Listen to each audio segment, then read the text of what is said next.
Para responder o questionamento da reportagem e outras dúvidas sobre o trabalho do anestesista, recebemos aqui em nossos estúdios o anestesista André Pacelli. Bom dia, doutor André.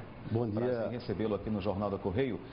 Doutor André, é verdade que muitas pessoas, têm problemas na cirurgia durante a intervenção cirúrgica, não, às vezes até perdem a vida, morrem, não em função da cirurgia em si, mas em função da anestesia que foi aplicada ou de maneira incorreta ou algum problema nesse procedimento. Na verdade, doutor André, o que é a anestesia? Bom, Jomar, bom dia a você, os telespectadores da TV Correio. Anestesia é um estado que permite a realização de um procedimento cirúrgico. Ela tem basicamente três tipos: a anestesia geral, a anestesia espinhal, que são os bloqueios, a anestesia RAC ou peridural, e a anestesia regional, que são as anestesias onde se faz nos troncos nervosos. Bom, quando se fala em risco, eu estaria incorrendo uma mentira se afirmasse que não tem risco. Tem risco sim. Óbvio que esse risco hoje cada vez é reduzido. Há 30 anos atrás, a mortalidade em anestesia, você tinha a cada 10 mil procedimentos cirúrgicos, você tinha uma morte. Hoje, nos melhores serviços, nos melhores centros, isso reduziu-se em 1 para cada 200 mil procedimentos realizados. Então, houve uma redução significativa. Obviamente que em determinados lugares do mundo, por exemplo, regiões da África, em cada 180, 200 procedimentos ainda tem uma mortalidade. Isso está relacionado ao quê? Às péssimas condições de trabalho que aqueles profissionais da África têm. Então, à medida que se melhora as condições de trabalho, se oferece novas drogas, e foi o que aconteceu ao longo dos últimos 30 anos, houve uma redução significativa da mortalidade, em particular por conta da segurança que foi ofertada aos profissionais. Doutor André, na verdade, quem é o anestesista? Qual o tipo de preparação, de estudo que ele tem na faculdade para se tornar realmente um profissional anestesista? Muito bem, João. O anestesista é um médico com formação de 6 anos de faculdade. Hoje ele faz uma residência, uma especialização de 3 anos, ou seja, que ao longo do seu curso ele fez 9 anos de estudos em medicina.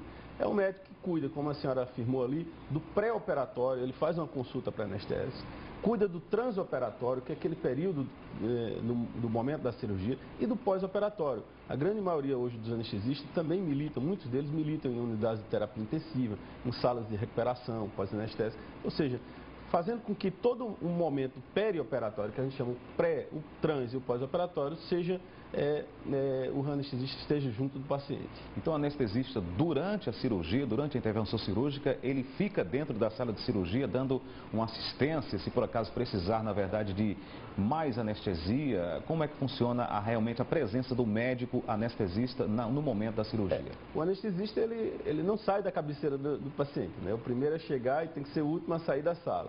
E hoje, por mais que tenha os monitores modernos, de boa, excelente qualidade, é imprescindível a presença dele ali. São os sinais clínicos que a gente chama da anestesia, a aferição de pressão, de frequência cardíaca, no nível de perfusão periférica. Então, são coisas que a gente, só junto do paciente, que a gente consegue determinar que nível, que quantidade de anestésico é necessário.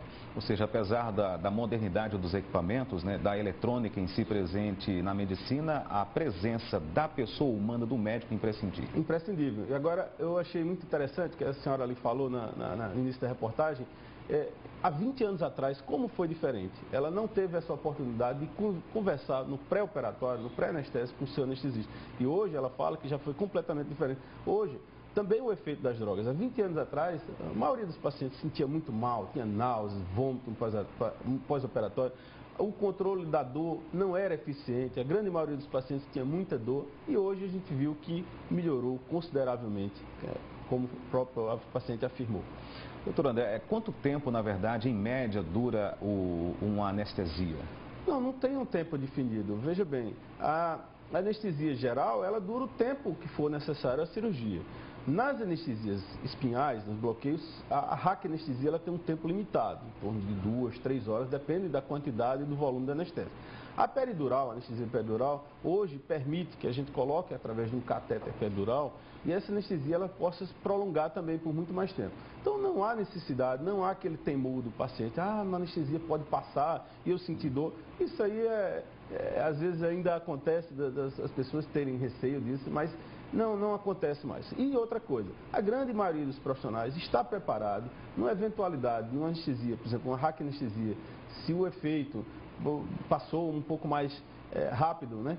Então, há a possibilidade de converter essa anestesia e o paciente não ter nenhum problema por conta disso. Ok, doutor André, obrigado pela sua primeira participação aqui no Jornal do Correio. E ainda nesta edição nós voltamos a conversar com o doutor André. E se você tem alguma pergunta, então não perca tempo. Ligue agora para a nossa produção, o telefone é o 3216-5127 e, claro, pergunte ao doutor. Daqui a pouquinho, ainda nesta edição, ele vai responder todos os seus questionamentos.